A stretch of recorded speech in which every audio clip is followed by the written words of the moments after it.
Good morning students. चलिए आज हम स्टार्ट करते हैं सेकंड टाइप को। सेकंड टाइप जो कि कैपेसिटर में आपका सेकंड टाइप है, यानी ये पैरेलल प्लेट कैपेसिटर मिलेगा आपको सेकंड टाइप में। तो देखिए यहाँ से क्वेश्चन स्टार्टिंग करते हैं। अब PPC parallel plate capacitor charge by the battery which is then disconnected a dielectric slab is inserted in the space between the plates. Explain what the changes, if any, occur in the value of capacitance, potential difference between the plates, electric field between the plates, and the energy stored in the capacitor. हम यहाँ बात करेंगे। तो आ जाइए, अभी हमने कल जो किया था उसके बेसिस पर हम यहाँ पर क्वेश्चन हमने फॉर्मूले कर लिए थे। आज हम इसको क्वेश्चंस को करेंगे सेकंड टाइप को। तो आ जाइए सॉल्यूशन पर। सॉल्यूशन देखिए, अगर हम इसकी बात करते हैं, इसने बोला कि पहले एक पैरेलल प्लेट कैपेसिटर है आपके पास, इनको हमने पहले बैटरी से जोड़ दिया एंड देन पहले बैटरी से अगर हमने जोड़ा तो इन पे पॉजिटिव चार्ज, ठीक, यहाँ पे पॉजिटिव चार्ज आ जाएगा and then insulate dielectric slab हमने इनके बीच में रख दी एंड डाइलेक्ट्रिक स्लैब हमने इनके बीच में रख दी। ये डाइलेक्ट्रिक स्लैब, अगर डाइलेक्ट्रिक स्लैब इनके बीच में रखी गई है तो देखिए यहाँ पर क्या इफेक्ट पड़ेगा। इन स्टार्टिंग अगर हम बात करें, इन स्टार्टिंग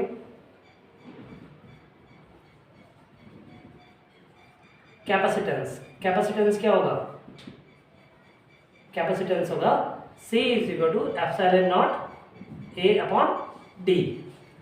D ये रहा, A इनका एरिया ऑफ प्लेट्स, ठीक, और एप्सिलॉन नॉट ये फर्स्ट उसमें था। अब इसने कहा कि इनको सेल से जुड़ा और डिस्कनेक्ट कर दिया, देन अब इसके ऊपर क्या इफेक्ट पड़ेगा? तो देखिए फर्स्ट टर्म में आपको क्या इफेक्ट पड़ेगा कैपेसिटेंस पर। तो कैपेसिटेंस विल इंक्रीज, ये बढ़ जाएगा। कैसे बढ़ जाएगा? क्योंकि C इज इक्वल टू आपके पास आ जाएगा K epsilon not into A। अगर इसका डाइलेक्ट्रिक कांस्टेंट अगर K है तो K टाइम्स बढ़ जाएगा अपॉन D। यानी अगर हम देखें तो C किस पर डिपेंड कर रहा है? ये सारा C नॉट, ये जो आपके पास स्टार्टिंग में था, तो ये आपके पास आ जाएगा C is equal to K into C naught, यानी K टाइम बढ़ जाएगा। सेकंड क्वेश्चन में पूछा इसने क्या? Potential difference between the plates. अगर पोटेंशियल डिफरेंस की हम बात करें तो पोटेंशियल डिफरेंस पर क्या इफेक्ट पड़ेगा? तो पोटेंशियल डिफरेंस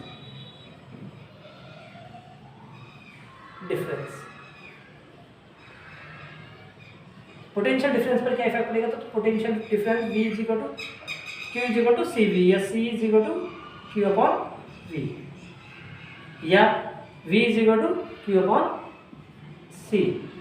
यानी अगर हम स्टार्टिंग देखें तो Q तो आपका चेंज नहीं होने वाला, यानी ये तो वैसा ही है जैसे था। इसमें आपके पास Q नॉट, यानी अगर हम देखें तो C के चेंज होते साथ ही C चेंज हुआ है, यानी इसका मतलब यहाँ पर V भी चेंज हो जाएगा। यानी इसके साथ V कितना हो जाएगा? V हो जाएगा Q अपॉन C नॉट। पहले C नॉट था, बाद में C हो गया, यानी कितना हो गया? यानी अगर हम देखें तो पोटेंशियल डिफरेंस विल डिक्रीज,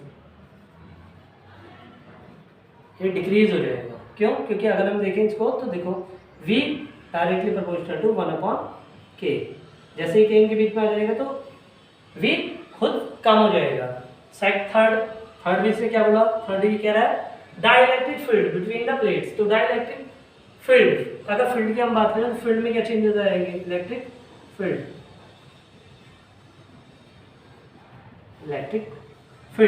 देखिए इलेक्ट्रिक फील्ड क्या होता है? Electric field V upon D। यानी अगर हम देखें तो V यहाँ पर क्या हुआ था? डिक्रीज हुआ था। यानी अगर हम यहाँ V की वैल्यू रखें, फर्स्ट इलेक्ट्रिक फील्ड आपके पास ये रही होगी यानी स्टार्टिंग, और जब बाद में हमने किया होगा तो उसकी बाद में चेंज हुआ होगा E हुआ होगा आपके पास V अपॉन D। यानी V कितना हो गया? 1 अपॉन K। तो E भी आपका क्या हो जाएगा? ये आपके पास हो जाता है Q upon K epsilon not, यानी ये भी K के इनवर्सली प्रोपोर्शनल हो जाता है। यानी E भी क्या हो जाएगा? E will decrease, electric field will decrease.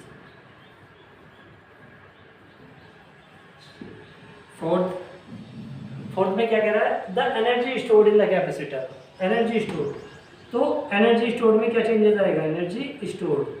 तो एनर्जी स्टोर्ड के बहुत सारे फॉर्मूले थे आपके पास, जिनमें से एक होता है Q U is equal to 1/T Q square upon C. अब जैसे सी की हम बात करते हैं तो सी देखिए के साथ में चेंज हो रहा है, यानी यू क्या हो जाएगा, यहाँ पर सी में चेंज हो जाएगा, यानी इसके साथ साथ क्या हो जाएगा, यू विल डिक्रीज, क्योंकि सी के डायरेक्टली प्रोपोर्शनल हो रहा है। और यहाँ पर क्या आ जाएगा, तो यहाँ पर अगर हम सी की बात करें तो सी कितना हो जाएगा, सी इज इक्वल टू ये हो जाएगा 1/2 Q square upon C naught into K, यानी यू भी किसके, यू इज इक्वल टू आपके पास क्या आ जाएगा 1/k, यानी ये भी क्या हो जाएगा, कम हो जाएगा विद डिक्रीज। तो u भी आपके पास क्या हो जाएगा, कम हो जाएगा 1/k टाइम हो जाएगा। ठीक है, तो यहाँ पर तीनों चीजें, कैपेसिटेंस क्या हो जाएगा, कैपेसिटेंस विल इंक्रीज, कैपेसिटेंस बढ़ जाएगा, कैपेसिटेंस बढ़ने की वजह से पोटेंशियल डिफरेंस क्या हो जाएगा, कम हो जाएगा, और पोटेंशियल डिफरेंस कम होने की वजह से इलेक्ट्रिक फील्ड भी कम हो जाएगी, और साथ में स्टोर्ड एनर्जी भी कम हो जाएगी। चलिए देखते हैं, चलते हैं थर्ड, इसके दूसरे क्वेश्चन पर आ जाते हैं। चलिए आ जाते हैं सेकंड क्वेश्चन पर। देखिए सेकंड क्वेश्चन में क्या आ रहा है, इसमें two parallel plate capacitor X and Y have same area of the plates and same separation between them. X has air between the plates and while Y contains a dielectric medium. Dielectric medium के लिए dielectric constant 4 दिया हुआ है। ठीक, calculate the capacitance of each capacitor. Each equivalent capacitance of the combination is 4 microfarad. Calculate the potential difference between the plates of X and Y. Estimate the ratio of electrostatic energy stored in X and Y, और यहाँ पर दिया हुआ है। तो देखिए यहाँ पर 15 वोल्ट लगाया हुआ है जो कि कैपेसिटर से जुड़े हुए हैं। ठीक है, यानी सेल लगाया हुआ है यहाँ पर 15 वोल्ट का। अब यहाँ पर हमें पोटेंशियल भी फाइंड करना है, इसका कैपेसिटर भी फाइंड करना है। तो आ जाइए क्वेश्चन को कैसे करते हैं देखते हैं। तो देखिए कैपेसिटेंस ऑफ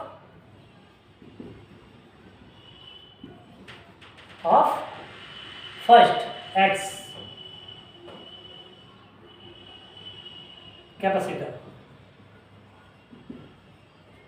यानी सी एक्स आपके पास कितना गिवन है, वो है आपके पास epsilon not into A into upon D. ये दोनों के लिए सेम है, ए एंड डी। आ जाइए कैपेसिटेंस ऑफ वाई कैपेसिटर यानी C Y is equal to यहाँ पर आपको दिया हुआ है epsilon R into epsilon not into A upon D, यानी ये आपको मिला हुआ है, यानी आपके पास जितना भी होगा उसका एप्सिलॉन नॉट यानी 4 टाइम ऑफ सी एक्स। ये आपके पास इक्वेशन 1 से सी एक्स है, यानी सी एक्स और सी वाई में आपके पास दोनों का रेशियो भी आ गया। C X is equal to 4 into C X. अब उसमें सेकंड उसमें क्या कहा है, calculate the capacitance of each capacitor of capacitance of combination is 4 microfarad. यानी अगर हम देखें तो ये दोनों के दोनों आपके किस में है, ये दोनों के दोनों आपके सीरीज कॉम्बिनेशन में है। तो सीरीज कॉम्बिनेशन में जो इनका कॉम्बिनेशन होता है वो कितना हो जाता है, तो टोटल कॉम्बिनेशन जो होगा वो 1/c is equal to 1/cx plus 1/cy। अब ये आपको कितना दिया है, ये 4 माइक्रोफैरेड दिया है, यानी इसका मतलब कैसे करेंगे इसको, 1/4 माइक्रोफैरेड इज इक्वल टू ये आ जाएगा 1/cx। तो देखिए इन दोनों का एलसीएम ले लेते हैं हम, या इसकी जगह पर 1/4cx ही रख लेते हैं, cx प्लस 1/cy की जगह पर 4cx रख दिया। ठीक, तो ये कितना हो जाएगा आपके पास, ये हो जाएगा आपके पास, दोनों को अगर हम कैलकुलेट करें तो ये आ जाएगा 1/4cx 1/4cx, यहाँ पर आ जाएगा 4, यहाँ पर आ जाएगा +1। ठीक, यानी कितना हो जाएगा 5/4cx, या इसको इधर मल्टीप्लाई कर दिया जाए और इसको इधर मल्टीप्लाई कर दिया जाए तो cx इज इक्वल टू आपके पास कितना हो जाएगा 5 इंटू 4cx इंटू, तो ये आपके पास कितना आ गया, cx is equal to 5 microfarad.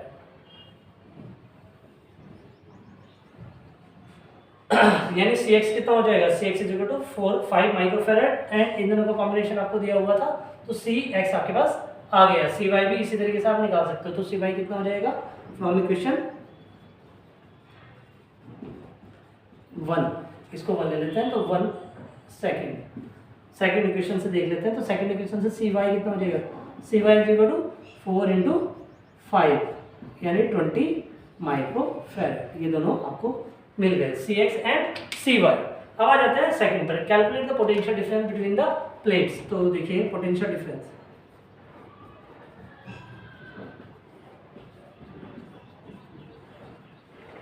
Potential difference जो होता है V वो होता है सी क्यू अपॉन सी, यानी सी के inversely proportional, V direct inversely proportional to C, यानी V can say C V X upon V Y is equal to, ये जस्ट अपोजिट कर दीजिए, C Y upon C X, यानी C Y upon C X कितना हो जाएगा, ये आ जाएगा 4 फ्रॉम इक्वेशन 1।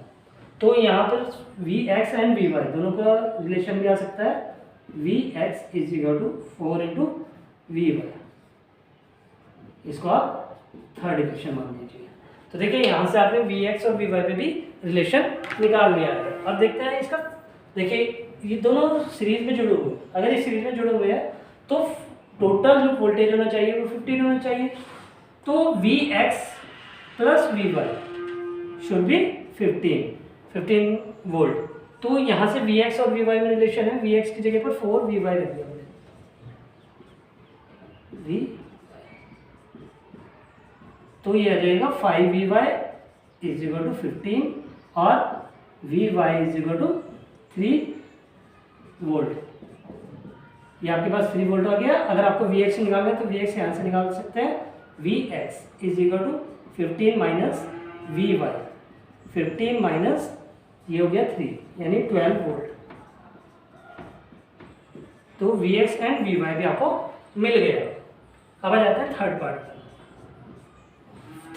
तो थर्ड पार्ट देखते हैं क्या था। तो थर्ड पार्ट में इसने बोला estimate the ratio of electrostatic energy stored in X and Y. तो U X and U Y आपके पास सभी चीज़ें हैं, चाहे तो आप कुछ भी रख सकते हो, जो भी आपको रखना है।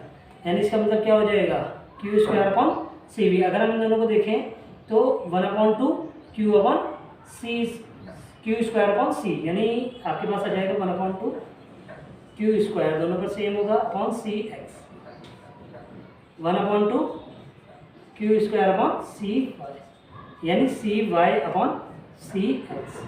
तो C Y upon C X की वैल्यू आपके पास है, वो वैल्यू है C Y upon C X is equal to 4, यानी इन दोनों का रेशियो कितना हो जाएगा आपका, U X and U Y का रेशियो हो जाएगा 4।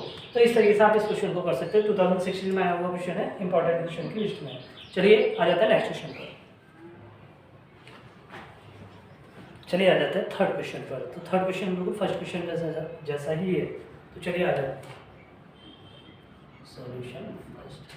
देखिए ये क्या कह रहा है, 2019 में आया हुआ क्वेश्चन है, ठीक है। अगर हम बात करें इसकी, the capacitor of 4 microfarad is charge by the battery of 12 volt. The battery is disconnected and dielectric constant 8 is inserted between the plates of the capacitor of fill the space of completely. Find the change in first charge stored in capacitor, second potential difference between the places of the capacitor and energy stored in the capacitor. तो देखिए आ जाते हैं, आपको क्या क्या given है। तो given में आपके पास है कैपेसिटर ऑफ 4 माइक्रोफैराड, यानी कैपेसिटेंस दे दिया 4 माइक्रोफैराड, ठीक, यानी 4 × 10⁻⁻6 फैराड। अभी क्या कह रहा है, next 12 V naught in Q naught, आपको कितना दे रखा है 12 वोल्ट, 12 वोल्ट। इसने कहा चार्ज में क्या चेंज आएगा। तो देखिए चार्ज की हम बात करें, अगर चार्ज, तो चार्ज में कोई चेंज नहीं आएगा। कैसे, charge is equal to C not V naught. तो कितना हो जाएगा आपके पास 4 × 10⁻⁻6 और इंटू 12, 48 × 10⁻⁻6 कूलम। तो नो चेंज, कोई चेंज नहीं आने वाला चार्ज में, ठीक है, क्लियर। आ जाते हैं सेकंड पर। तो सेकंड में इसने क्या बोला, सेकंड में क्या है, सेकंड पार्ट में potential difference between the places of the capacitor. तो देखिए जब पोटेंशियल डिफरेंस, अगर हम V की बात करें तो V is equal to V naught by K। आपको फर्स्ट उसमें करवाया था मैंने फर्स्ट क्वेश्चन में इसके। तो V इज इक्वल टू क्या हो जाएगा, V नॉट अपॉन K। तो V आपके पास कितना है 8, 12/8, तो ये आपके पास हो गया 12/8, यानी अगर इन दोनों को डिवाइड करें तो कितना हो जाएगा 1.4 बच जाएगा आपके पास, तो ये हो जाएगा आपके पास 3 4 तो 5 वोल्ट। यानी आपके पास जो पोटेंशियल बाद में रहेगा वो पोटेंशियल कितना हो जाएगा 1.5 वोल्ट। यानी अगर हम देखें तो बाद में जो पोटेंशियल हुआ वो कितना हुआ 1.5 वोल्ट। तो चेंज आ गया है यहाँ पर, चेंज इन पोटेंशियल। तो जो पोटेंशियल में चेंज आया है वो है 12 माइनस 12, क्योंकि पहले 12 था और बाद में 1.5 रहा है। तो कितना हो गया, ये हो गया आपके पास 10.5 वोल्ट, ये चेंज आ गया। अब इसने कहा second third energy stored in the capacitor. तो एनर्जी स्टोर्ड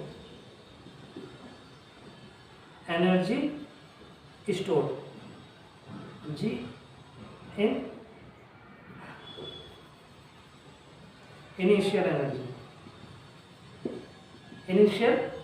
तो इनिशियल एनर्जी यू आई कितना हो जाएगा आपके पास 1/2 into C V, C not V not square is equal to आपके पास कितना हो जाएगा 1/2 इंटू सी नॉट। तो सी नॉट आपके पास है कितना 4 इंटू 10⁻⁻⁶ और वी नॉट का स्क्वायर यानी 12 का स्क्वायर, यानी ये हो गया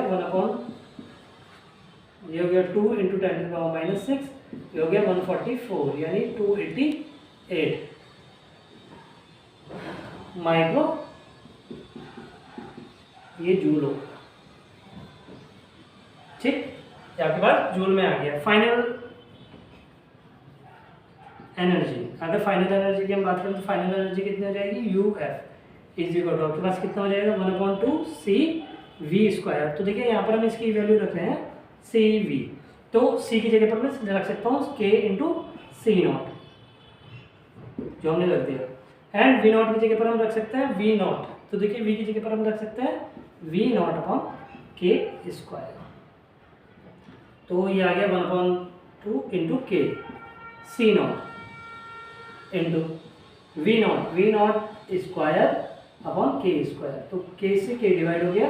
यहाँ पर अगर हम वैल्यू पुट करें तो कितना हो जाएगा 1/2 इंटू सी नॉट आपके पास आ जाएगा 4 इंटू 10⁻⁶ -6 एंड वी नॉट आपके पास 12 इंटू 12, मैंने दोनों को एक साथ कैलकुलेट करके लिख दिया, एंड अपॉन K। तो K कितना है आपके पास 8। इन सबको अगर हम डिवाइड करें तो कितना हो जाएगा 4 2 एंड 3।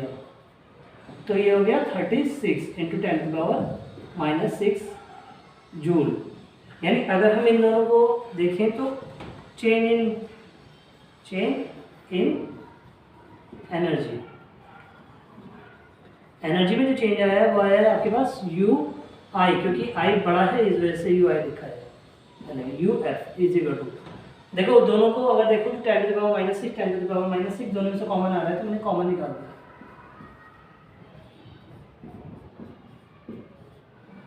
अब इसमें से अगर इसको माइनस करेंगे तो कितना आ जाएगा, तो 8 - 6 2 और 5 और 2 इंटू 10⁻⁻�6 जूल। तो देखिए ये चेंज आ जाएगा इसके अंदर। ठीक, तो फर्स्ट आपके पास चार्ज में कोई चेंजेस नहीं आएगा, यहाँ पर V में चेंजेस आएगा 1 पॉइंट, ये चेंजेस आ रहा है 10.5 का वोल्ट का, एंड पोटेंशियल एनर्जी में जो चेंज आएगा वो यहाँ पर हमने निकाल दिया है। चलते हैं नेक्स्ट क्वेश्चन पर। चलिए देखिए हमने यहाँ पर 3 क्वेश्चन किए हैं। अब कुछ क्वेश्चंस में आपको प्रैक्टिस के लिए दे दूंगा, तो इसके बाद कुछ क्वेश्चंस आपको प्रैक्टिस के लिए मिल जाएंगे, फिर आपका थर्ड टाइप पर चलते हैं। तो तब तक के लिए थैंक यू, चलिए मिलते हैं नेक्स्ट टाइप में। डियर स्टूडेंट्स, कुछ क्वेश्चंस यहाँ पर दिए गए हैं जो कि पहले वाले क्वेश्चंस की तरह ही हैं। देखिए पहले वाले क्वेश्चन की तरह ही इनको सॉल्व कीजिए। चलिए अब मिलते हैं नेक्स्ट वीडियो में जो कि आपकी नेक्स्ट टाइप होगा। तब तक के लिए थैंक यू, बाय बाय।